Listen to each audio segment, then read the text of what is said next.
pessoal, beleza? Professor Vasconcelos, mais uma vez, nós vamos dar continuidade ao nosso curso de Econometria Básica. Hoje nós vamos falar de um problema do modelo clássico de regressão linear, que é a heterocedasticidade, certo? Um problema importante que deve ser identificado e corrigido. Então nós vamos mostrar aqui, falar um pouco sobre a heterocedasticidade, como identificar, mas principalmente como corrigir. Então, antes de mais nada, se inscreve aí, ativa o sininho, né? Curta, compartilha, faça os comentários, beleza? Então, sem mais delongas, vamos ao que interessa, que é falar sobre a heterocedasticidade propriamente dita. Então, vamos lá. Então, a heterocedasticidade é um problema, né? Como eu disse para vocês, e já foi mencionado em vídeos anteriores, né? Que é um problema sério que viola os pressupostos do MQO, né? Especificamente a hipótese número 4.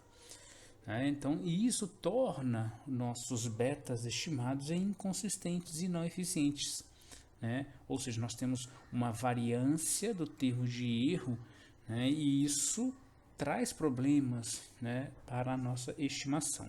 Por quê? Porque nós queremos que o nosso termo de erro ele tenha variância sigma 2, ou seja, ele seja constante ao longo da minha amostra, não haja uma variância do termo de erro. E isso faz com que, se isso aqui for verdade, for aceito, que minha base de dados é homocedástica, né? Homocedástica. Caso isso não ocorra, ou seja, minha variância do termo de erro é sigma 2i, a minha base de dados é heterocedástica, ok?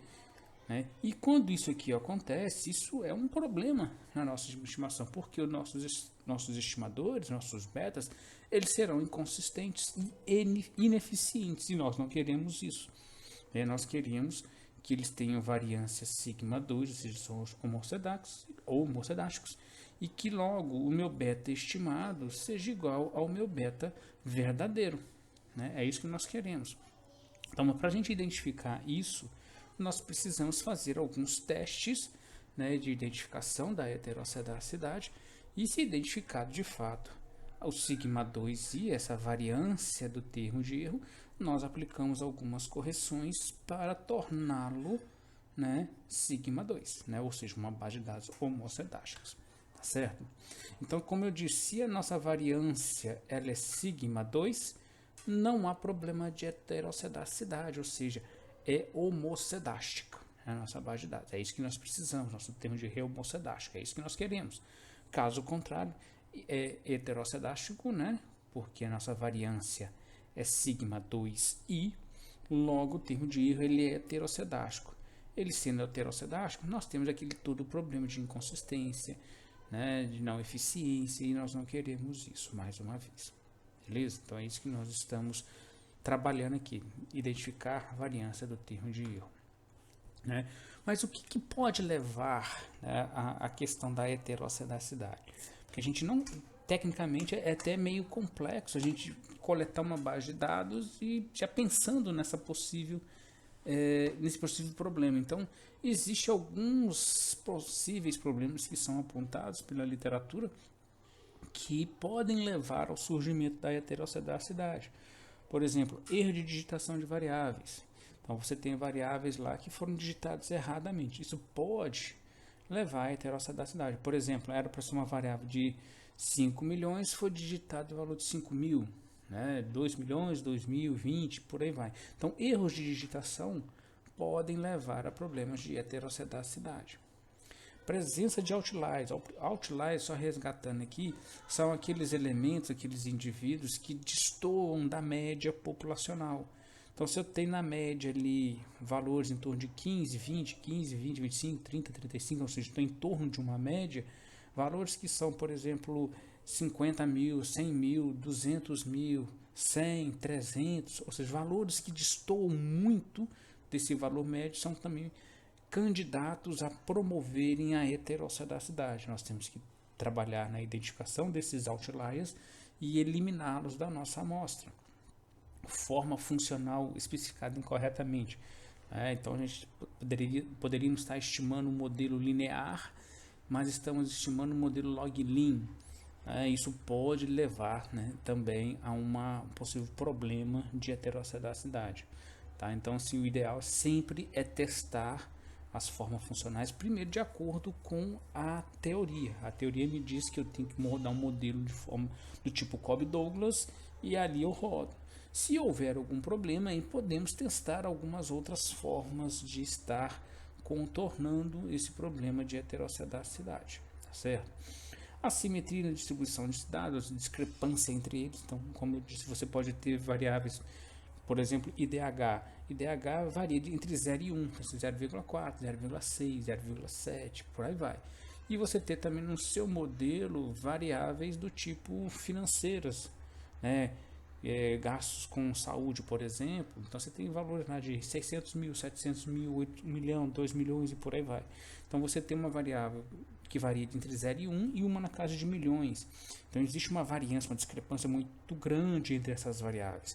E isso também é um sinal que pode haver heterossedacidade lá no termo de erro. Então a gente tem que identificar e tratar.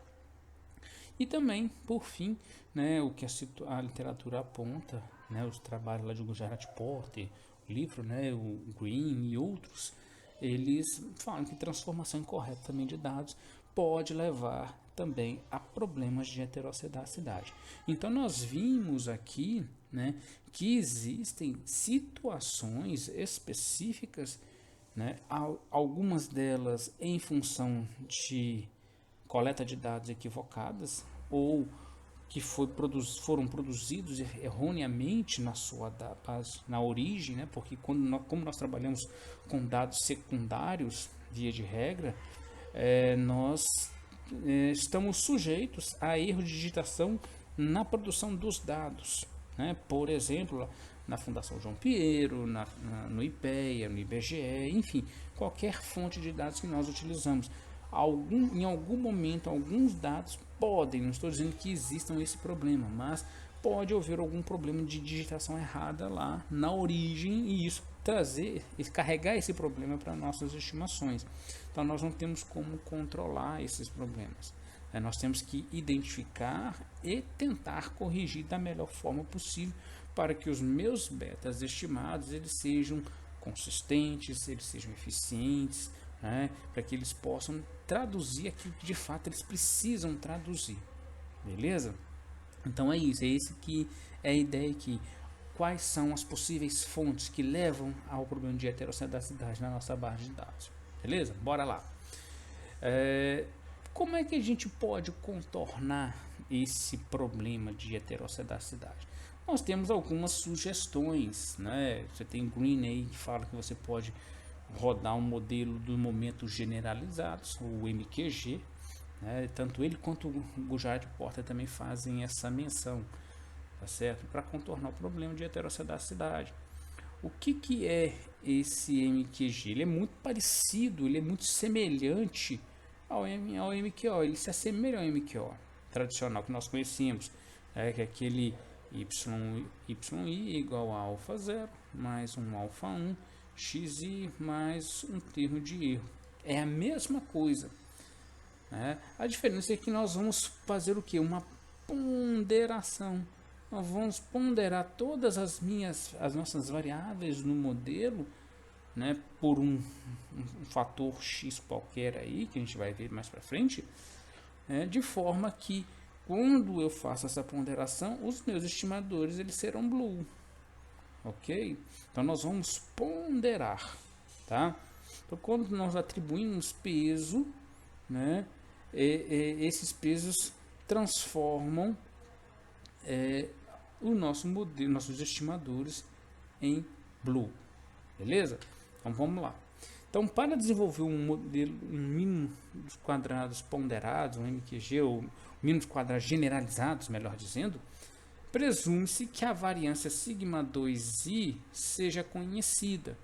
Então, se nós conhecemos o sigma 2i, podemos ponderar toda aquela nossa função inicial por ela, né? Podemos ponderá-la. Então, se eu pegar o meu yi, o meu beta 1, o meu beta 2xi e o meu termo de erro e ponderar por essa variância, né? Por essa variância, olha só.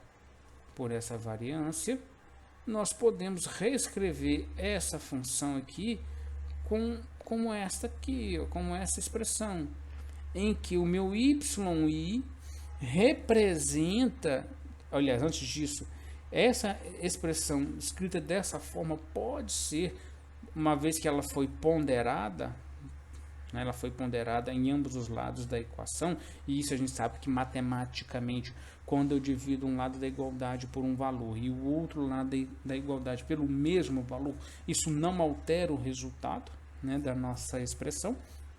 Então, quando eu faço essa ponderação de ambos os lados, eu posso reescrever esse cenário como isto, como essa expressão y asterisco.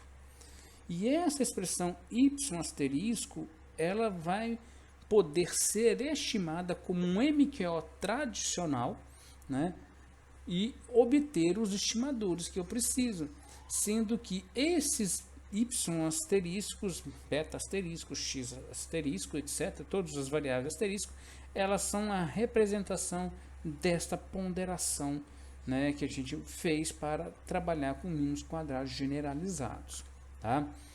Podemos mostrar que ele passa a ter, né, quando a gente faz essa ponderação por sigma i, né, o termo de erro, o i asterisco, ele passa a ter as mesmas características daquele termo de erro tradicional que nós desejamos, ou seja, variância, né, de i asterisco, ele passa a ser igual a sigma 2, ou seja, variância constante, né? Então, logo, ele é o que? Homocedástico.